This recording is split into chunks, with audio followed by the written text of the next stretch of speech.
You're listening to Mechanic.com.au podcast, Australia's #1 podcast for automotive, service and repair professionals. This week's podcast is proudly brought to you by Ryco Filters. Insist on Ryco Filters, the professional's choice.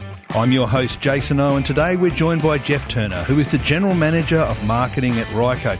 Welcome to the show, Jeff, mate. Welcome. Hey, how you doing? It's good to be on. How's the weather over there in Melbourne today? It's pretty drab as usual, but it's not too heinous, that's for sure. It's all right. It's all right. I guess in our lockdown situations of working from home, it's beautiful in my bedroom here. Well, the westerly winds of South Australia are blowing towards you. We've got some blue skies today, so they're coming away. Now, today we're going to be talking about the effects that of COVID-19's had on Ryco. It's certainly been a bit of an interesting time for you guys, hasn't it? Oh, yes, yeah, probably as with many people all over the planet, but certainly changed things for us. You know, we were, as things were building, we were watching it through January, Feb, started to get a bit more serious, and we put a few things in place to sort of allow more of our people, particularly office people, to work from home. We got those things set up in advance, which was nice. And we've got 70 or so spread out across Australia and New Zealand. Obviously, New Zealand went into lockdown more seriously than we did, so that presented some challenges there. But again, we'd done well to get not everybody, but most people working from home. Obviously, warehouse staff and people that had to move physical product and what have you, that pretty much shut down. In NZ, in Australia, we normally run a day shift only, but we split those guys across a couple of shifts so that there were fewer people out there in the big shed, and set up well with some social distancing and some protocols around washrooms and kitchens and things like that. Was probably they're the more concerning areas or at-risk areas. If you're out just picking parts off the shelves, less risky there in terms of exposure to multiple contact points. It has a huge ramification on a business, and I mean, when you look at a business like you guys at Ryco, you see a brand, but the reality of it is internally, I suppose, during this travelling times, you go from being a brand to being a team, don't you? Where you've got to work together.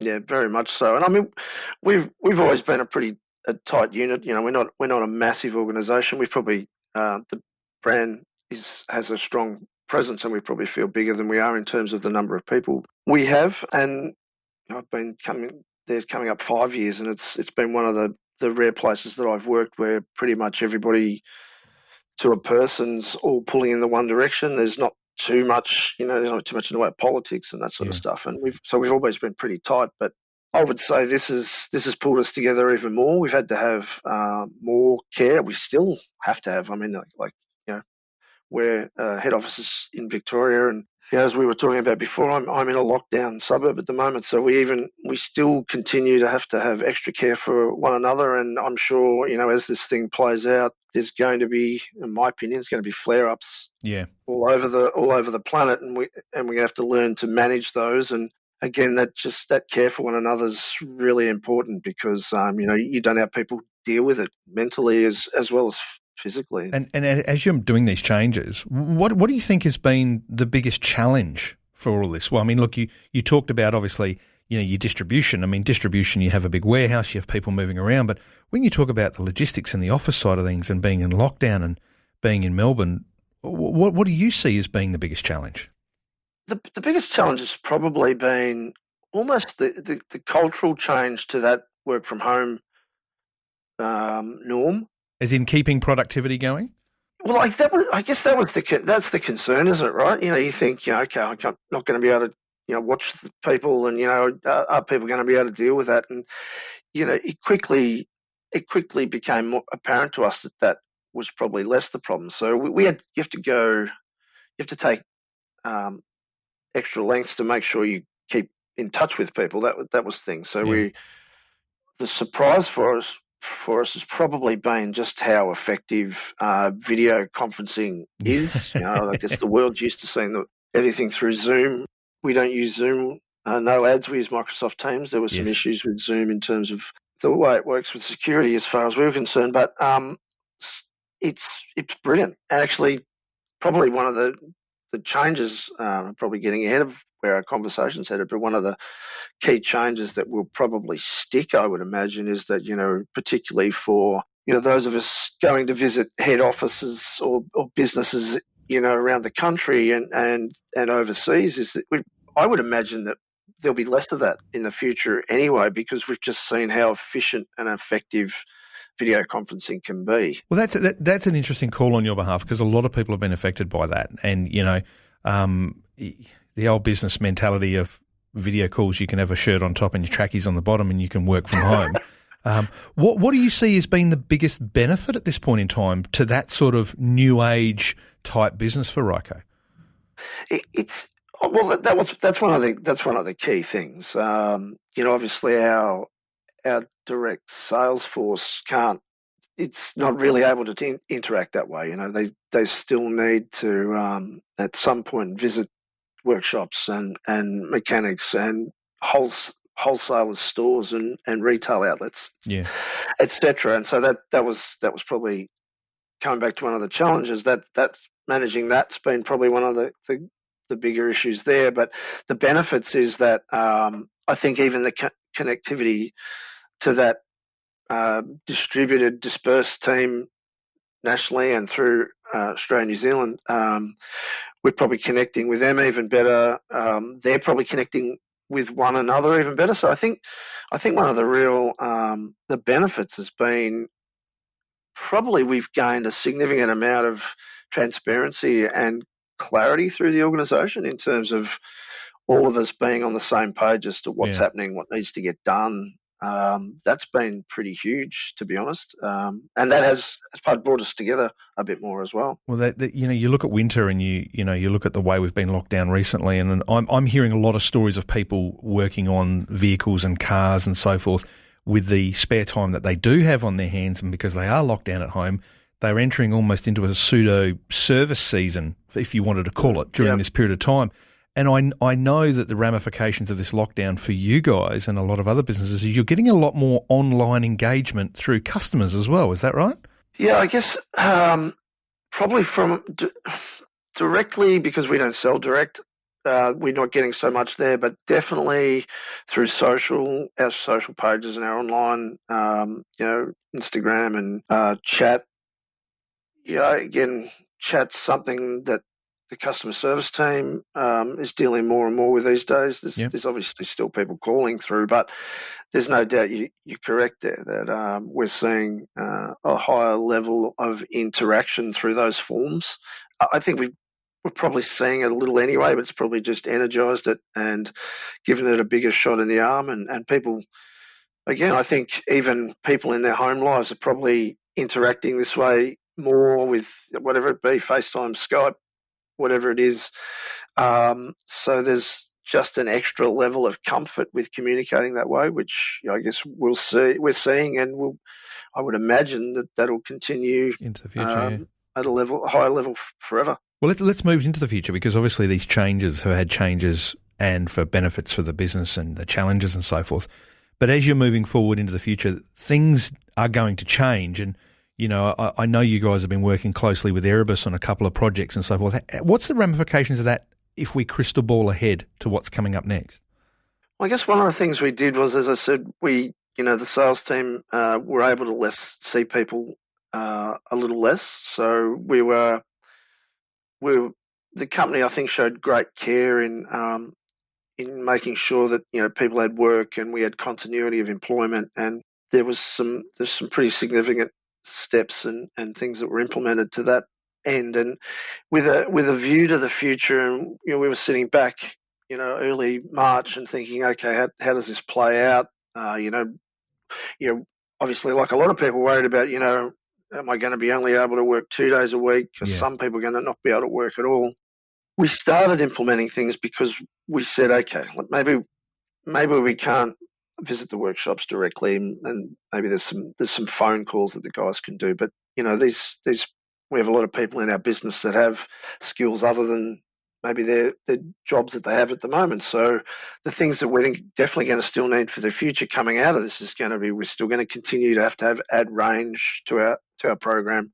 We want to still develop new products. Can we utilize them there? We're still going to have to do cataloging. New vehicles coming through, or I haven't got a certain oil filter connected to a newer vehicle. So we put some effort in utilizing that team there where we could, to help the product team and our engineering teams to continue to develop. They were almost seconded to the team. We had a number of them. There's a real revision across the board on this, isn't there? Yeah. It was really awesome, because also then again you get shared learning across functional areas of the business. So the communication becomes even stronger, and so we've had some of our territory managers, our sales reps, doing some cataloging for us.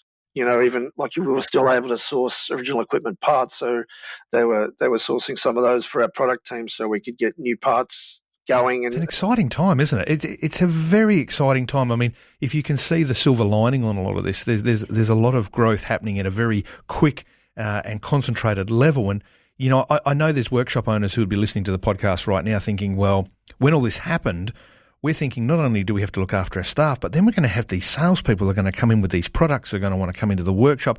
And it really sounds like, as a responsible brand and a responsible automotive supplier, you're thinking about the ramifications across the board.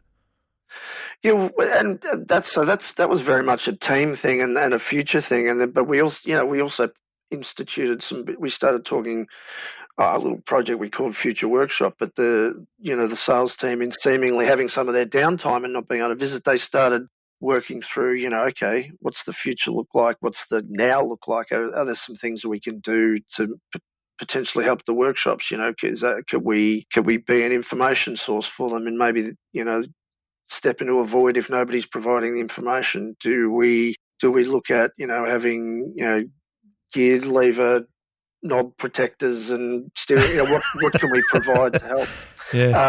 So I know the guys are still going through that, and I can't talk to all of the outcome of that, but there's probably some things coming down the pipe from that as well. And can we provide a simple, hand sanitizing station and things like that? So we did all that, and then, as you said, we started talking to Erebus. The engineering guys at Erebus were looking at what they do with their free time now, because they weren't racing, and obviously the guys did some. Let's just touch on that, because that was a mainstream news story around Australia when COVID hit.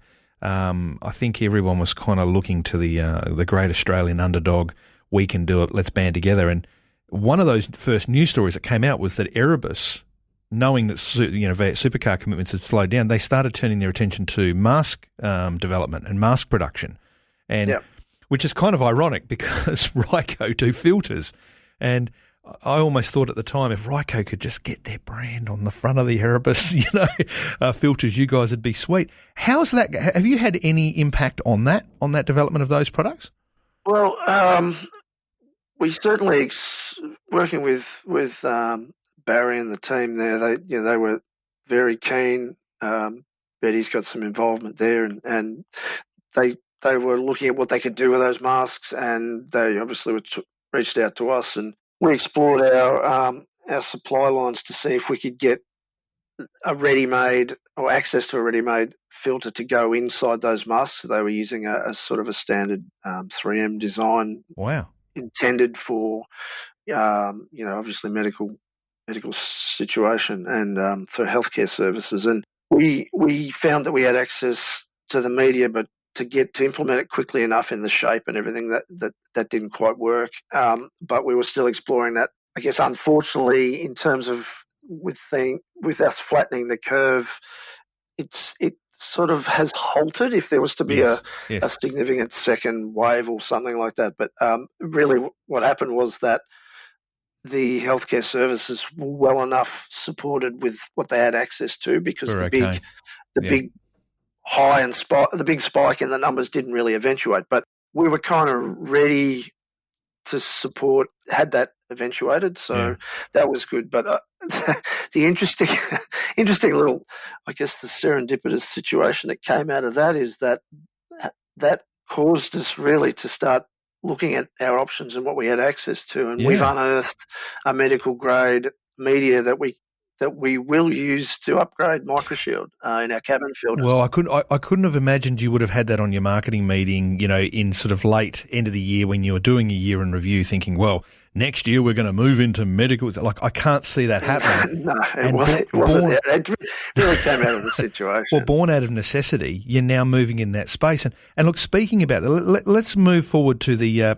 to the near term focus for Ryco in terms of your products now moving forward. You've obviously made changes. You've obviously had a good look at things. Moving forward, does this change the bar? Does it really readjust that for you? Obviously, it doesn't change in terms of oil filtration, engine filtration. It really doesn't change anything, but definitely has changed things in terms of the way we're looking at from filtering the air that people breathe in their cabins. There's no doubt that's been a big shift. And, well, that is a massive market at the moment. The cabin filters are really expanding left, right, and centre, aren't they? Yeah, well, we've always had a view that you probably, and I don't know, some of the mechanics listening will probably nod their head in belief, and others will sort of go, "What is he talking about?" But we've always had a view that you probably should change a cabin filter every time you change the oil filters, and obviously we want to sell products, so that benefits if that happens. But there's another reason beyond that, is that every time I see a cabin air filter pulled out, they're putrid, and now that people are much more aware of the air that they're breathing, unfortunately for the wrong reasons, but it's probably a reality that we should have been considering it more anyway, with the levels of pollution and what have you in some cities, and certainly with bushfires and dust and those that are allergic to pollens, etc. That it's probably something we should have been considering more. It's a pretty simple job. If I'm a mechanic, some would say it's money for jam, but we realise that our job is to help them sell that product through the community. And now that the community's much more aware of N95 and N99 and many medical grade masks, etc., we will be providing. I guess I'm teasing it a little bit when we're not quite there yet, but probably in the next quarter, an antiviral. Oh wow. 0.3 micron. Our current microshield's 2.5 micron, 0.3 micron, 99% efficient medical grade antiviral triple layer media in our microshield cabin filters. I can understand why you're not wanting to tempt us with that one, because that would be a hot seller.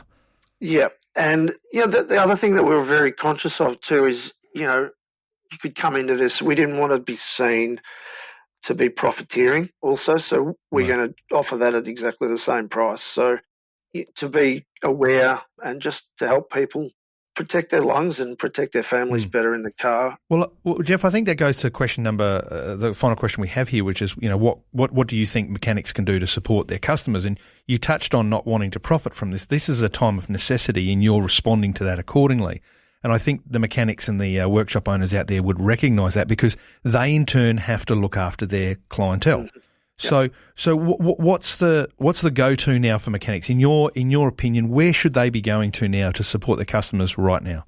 Again, I think and we can speak to this. We're customers as well. You and I, it's what I was talking about almost earlier. It's just, I think those that demonstrate a genuine care and concern and behave in that way will do really well, because that'll be observed. I'm already hearing some stories about those workshops, those mechanics that are doing a handover process where they're wiping stuff down and making it not just saying I've done it, almost doing it on pickup or something like that, so it's demonstrably done, so that people go, oh wow, okay, that's sort of above and beyond almost. And I think it's just an extension of the same care that we probably need to be showing each other in the community in general, is just, be conscious of that. People are going to have varying degrees of sensitivity to it. I guess some people might be a bit blasé about that, but I don't think they're going to say, what the hell are you doing that for? There's not too many people out there that don't like good service, do they? That's exactly right. And so it's just an extension of that. as I said, we'll be looking to provide whatever products that we can add to that. We continue to talk to workshops and understand their needs, and because it may change over time, continue to morph and what have you. But yeah, if anything's shown us in the last 6 months, things can and do change, don't they? Oh yeah. Well, look, thanks very much for coming on the show today, Jeff. It's been an absolute pleasure to have you on, mate. Likewise. You are in the heart of Melbourne, so please stay safe and stay well protected. And look, if any of our listeners have any follow-up questions about anything we've discussed today, they can go ahead and reach out to Ryco via the Mechanic.com.au community. If you're not already a member of Mechanic.com.au, join the thousands of other mechanics around Australia who are earning, learning and networking more at Mechanic.com.au, the home of Australia's mechanics, by creating a free account today. Thanks for tuning into the Mechanic.com.au podcast, Australia's #1 podcast for automotive service and repair professionals. If you want to unlock a whole host of trade-only resources, including our private community, competitions, educational content, job opportunities, training, troubleshooting and much, much more, go ahead and create a free account now at Mechanic.com.au. We'll catch you on the next episode of the Mechanic.com.au podcast soon.